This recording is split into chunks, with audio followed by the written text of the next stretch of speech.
La deuxième partie de 85 chrono. Alors, on aurait dû recevoir sur ce plateau le manager du team Total Energy, l'équipe cycliste Jean-René Bernaudot. Malheureusement, Jean-René a eu un empêchement, il n'a pas pu être avec nous ce soir. Mais on va quand même revenir sur l'actualité cyclisme et l'actualité du team Total Energy avec notre expert Johan Jadot. Bonsoir Johan. Salut Aurélien. Et l'actu du week-end, bien sûr, c'était la grande classique, le Tour des Flandres.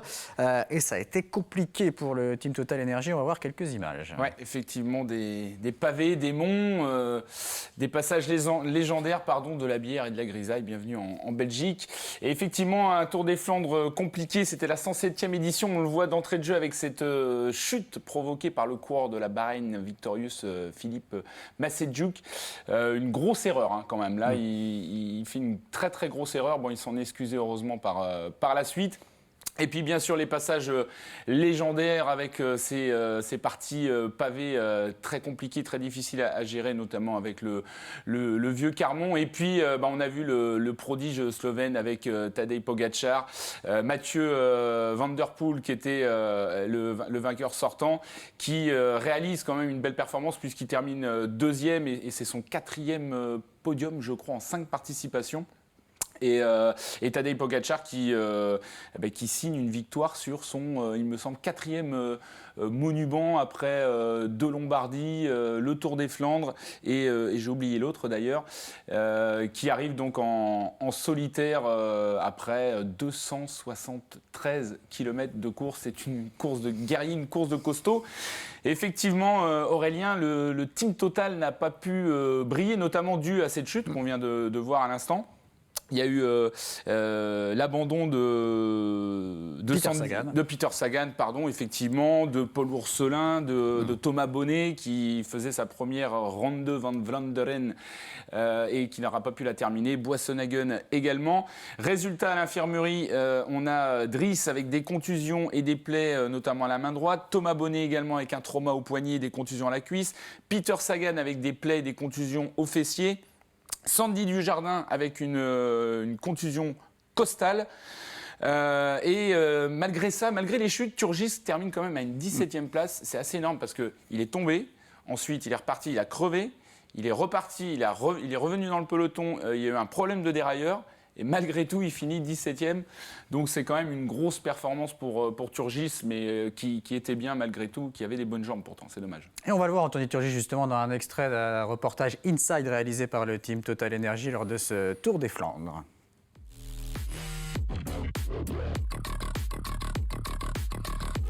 Il faudra attendre le 100e kilomètre pour voir la situation de course se stabiliser. 9 coureurs sont à l'avant, avec un avantage de plus de 5 minutes. Avant d'aborder les premières grosses difficultés de la journée, la maladresse d'un coureur de la Bahreïn Victorious fait tomber une bonne partie du peloton. 3 coureurs Total Energy sont impliqués, dont Anthony Turgis et Peter Sagan, qui malheureusement, lui, ne repartira pas. Et il n'est pas le seul, puisque Thomas Bonnet est lui aussi victime d'une chute. À 100 km de l'arrivée, c'est un groupe de contre qui part à la poursuite des hommes de tête et parvient à les rattraper. Le final est haletant, mais c'est Tadej Pogačar qui s'impose en patron du cyclisme mondial à Oudenaarde. Malgré sa chute et des soucis techniques, Anthony termine dans le top 20. Tous ont joué de malchance aujourd'hui, une journée à oublier. À l'approche du premier Cormont, on était bien placé, on était 5-6 roues d'en roue au centre. Voilà, c'est la Belgique, ça remonte dans les bas-côtés, mais bon... Quand il a plu pendant 3 jours, il faut bien éviter l'herbe, mais bon, c'est pas très lucide pour certains. Donc bon, il y a eu une grosse chute, on a été pris dedans. On a essayé de repartir au plus vite. Après, j'ai crevé 4 bornes plus loin. Donc je suis revenu une première fois dans le Cormont. Après, la chute avait esquinté mon derrière, donc rebelote dans le corte-cœur. On me tape le derrière et puis derrière cassé, donc j'étais à pied. Donc voilà, beaucoup d'efforts. Je rentre... tard dans le peloton, il fallait que je souffle un peu et le groupe était déjà reparti donc un temps de retard sur des problèmes, c'est dommage, sinon ça répondait bien aujourd'hui. Voilà, donc un Tour des Flandres compliqué, mais on va tout de suite passer à la suite avec, dès demain, au départ de Saint-Nazaire, la première édition du Région Pays de la Loire Tour. 4 étapes dans la région des Pays de la Loire. Effectivement, 5 départements à découvrir, 700 km, il y aura 18 équipes professionnelles avec la première étape du littoral Saint-Nazaire, Saint-Gilles-Croix-de-Vie. À noter que l'étape est incertaine, en tout cas pour le départ à Saint-Nazaire, puisqu'un arrêt préfectoral a été pris vendredi soir pour donner le départ de l'autre côté du pont de Saint-Nazaire, du côté de Saint-Père-en-Retz. Donc, pour l'instant, l'organisation n'a pas confirmé, mais affaire à suivre. En tout cas, il y a un arrêt préfectoral qui a été décrété. Étape 2 avec Clisson, le Lion d'Angers. L'étape des Châteaux, l'étape 3 avec Baugé en Anjou, Mayenne. Et puis l'arrivée, étape 100% sartoise pour la 4e étape avec l'arrivée au Mans. Voilà, qui succède en quelque sorte au circuit de la Sarthe. C'est une première édition, Aurélien, qui... on a mis les grands plats dans les grands. Les petits plats dans les grands, c'est ça, c'est plutôt ça. Avec la région Pays de la Loire, qui voulait vraiment imprimer une identité de cette région Pays de la Loire, avec un très très gros budget. On parle d'1,4 million, 1,5 million, dont à peu près 600 000 euros de la région. Donc ça fait un petit peu débat dans le monde du cyclisme, parce que de l'autre côté... Certaines voix s'insurgent qu'on baisse en quelque sorte les subventions pour les clubs ou les associations.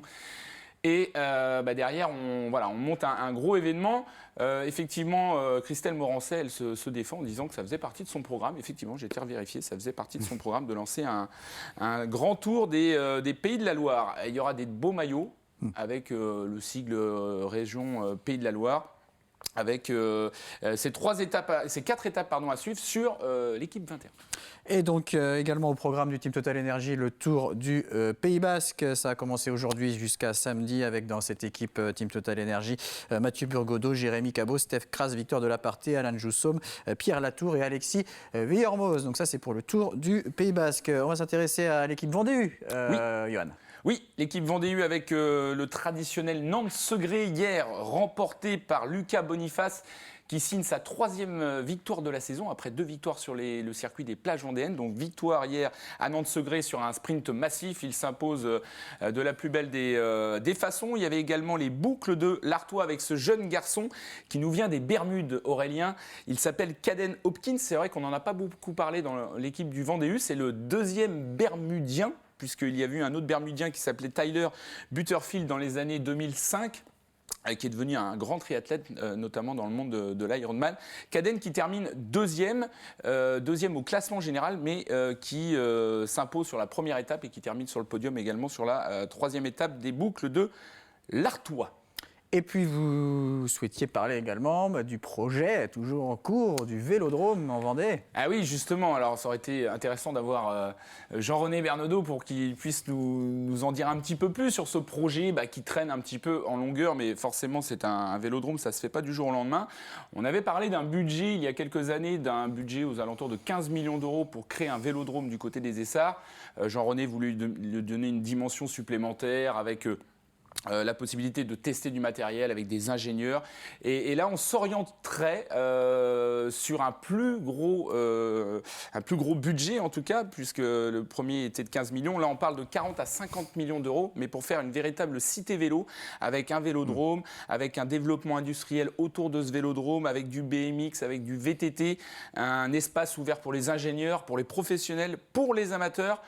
Voilà, donc ça va encore prendre, je pense, encore un petit peu de temps, mais en tout cas, le département assurait qu'on avait envie de se lancer vraiment dans un gros projet. On ne voulait pas un vélodrome sous-dimensionné, mais si on se lançait dans l'aventure du vélodrome en Vendée, on allait faire quelque chose d'énorme.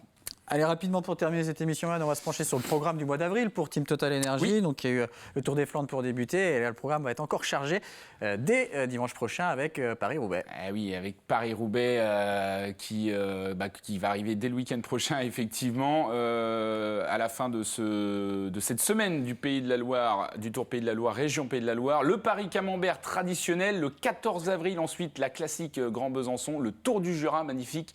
Ce sera le 15, juste à côté le Tour du Doubs le 16, l'Amstel Gold Race, ça c'est les magnifiques courses toujours du côté de la Belgique, la Flèche Wallonne, Liège-Bastogne-Liège et la Vuelta Asturias. Voilà un petit programme belge, mon cher Aurélien, pour les gaufres, pour la bière, pour la grisaille, pour des courses de guerriers. Et à suivre bien au chaud dans son Bien au chaud, canapé. surtout, ça c'est important. Tout ce beau programme cycliste. Merci beaucoup, Johan. Merci, Aurélien. À bientôt. On espère pouvoir recevoir Jean-René Bernaudot Oui. une prochaine fois. Merci à vous de nous avoir suivis. Je vous donne rendez-vous jeudi 18h50 pour 85 chrono agenda et je recevrai des membres du Team Racing 85 qui participera à la prochaine édition des 24 heures du Mans Moto. Très bonne soirée à tous.